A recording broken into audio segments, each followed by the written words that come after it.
Kā pavasarī apgriezt un mēslot rozes? Beidzot esam sagaidījuši arī siltāku laiku, kad temperatūra ir ap +10 grādiem un varam beidzot ķerties pie šiem darbiem. Esam atpakaļ mēs vietā, kur rudenī pirms ziemas mēs rozes apsedzām un nedaudz agrāk pavasarī arī mēs tās atsedzām.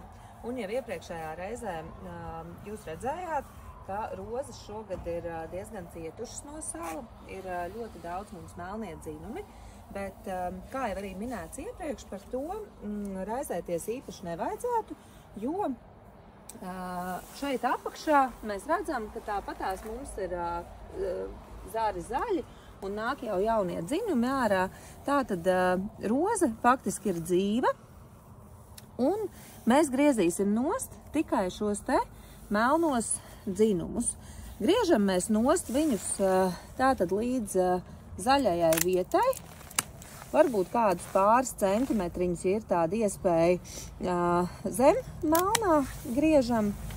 Principā vispār rozes griežot cenšās taisīt tātad šos te slīpos griezumus, cik nu šeit man tas ir iespējams.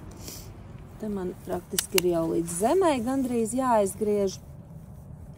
Bet vispār rozes arī ar dažiem izņēmumiem zied uz tekošā gada dzinumiem, tāpēc nav jāstraucās, ka šogad ziedu nebūs, ziedi būs, jo spēcīgāk mēs patiesībā apgriežam, jo arī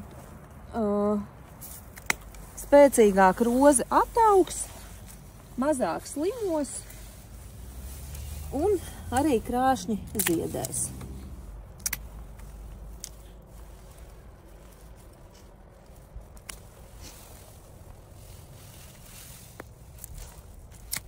Ja jūs dārzā rozes ir pārziemojušas labāk nekā man un jums ir vairāk zaļo zaru, tad var saīsināt garos zaļos dzinumus un īsinot vajadzētu meklēt vietu, skatīties, kur jaunais pumpurs aug uz āru, jo tas nozīmē, ka jaunais zars augs uz krūma ārpusi, nevis uz iekšpusi. Man nav cita labāka piemēra šeit, uz ko parādīt. Šīs ir klājiniskās rozes. Pēc būtības šeit ir diezgan vienalga, uz kuru pusi tas dzinums aug, jo viņas tāpat aug visos virzienos. Bet, teiksim, floribundēm, krūmrozēm, skatieties, atstājiet, ja ir vairāk šie te zaļie dzinumi, atstājiet 3, 4, 5 pumpurus un grieziet virs pumpura, kas iet uz ārpusi. Un arī cenšamies taisīt rozēm šos te slīpos griezumus 45 grādi, kur nu tas ir iespējams. Lielākiem krūmiem katru gadu var izgriezt ārā kādus 3, 4, pat 5 vecos zarus. Tas veicinās krūmu labāku atjaunošanos.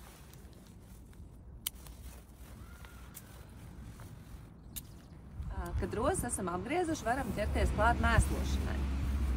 Pirmais, ko es izdarīšu, ir es novākšu vēl šo te kūdru, kas ir palikusi no piesakšanas.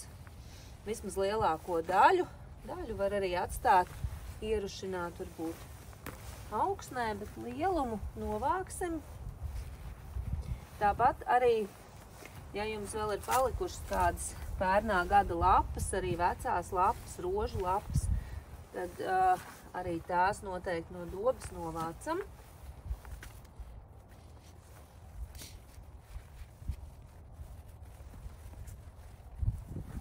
Un augsni ap rozi mēs varam mazliet sarušināt, sairdināt. Vispār augsnes irdināšana arī ir ļoti laba lieta, jo tādējādi augsnē tas palīdz arī saglabāties mitruma līmenim augsnē. Un arī pie viena mēs paskatāmies, vai augsne ir, teiksim, mitra, lai to mēslotu. Un šeit šobrīd man augsne ir samērā mitra. Un ar ko tad mēs mēslojam rozes pavasarī?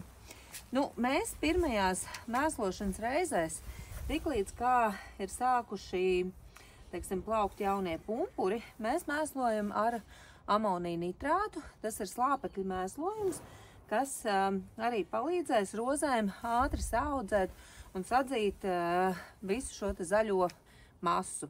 Nu, būtībā attaukt viņām no jauna. Cik daudz mēs baram? Šādam te, teiksim, šādai te rozītei, kas ir, nu, teiksim, tā neliela, vidēji liela, es bēršu kādas 2 saujas. 2, varbūt 2,5 saujas šo te amonija nitrātu.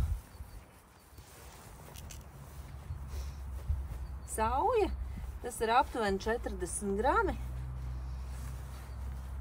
Tātad, nu, kaut kur 80 līdz 100 grami mazam krūmiņam. Un mēslojam arī, mēs smuki ierušinam augsnē. Šādu te mēslošanu ar amonija nitrātu varētu atkārtot 2 līdz 3 reizes ik pa 2 nedēļām, apmēram līdz jūnija sākumam, un pēc tam no jūnija sākam mēslot ar rozēm paredzēto komplekso minerālu mēslojumu. Bet pavasarī tātad īpaši svarīgs ir šis te slāpekļa mēslojums. Te, kur man bija šajā pusē lielāki rožu krūmi, tiem pat varētu dot kādas 4-5 saujas šo te slāpekļa mēslojumu. Un pēc mēslošanas vēl viens ļoti svarīgs darbs ir rozes kārtīgi apliet.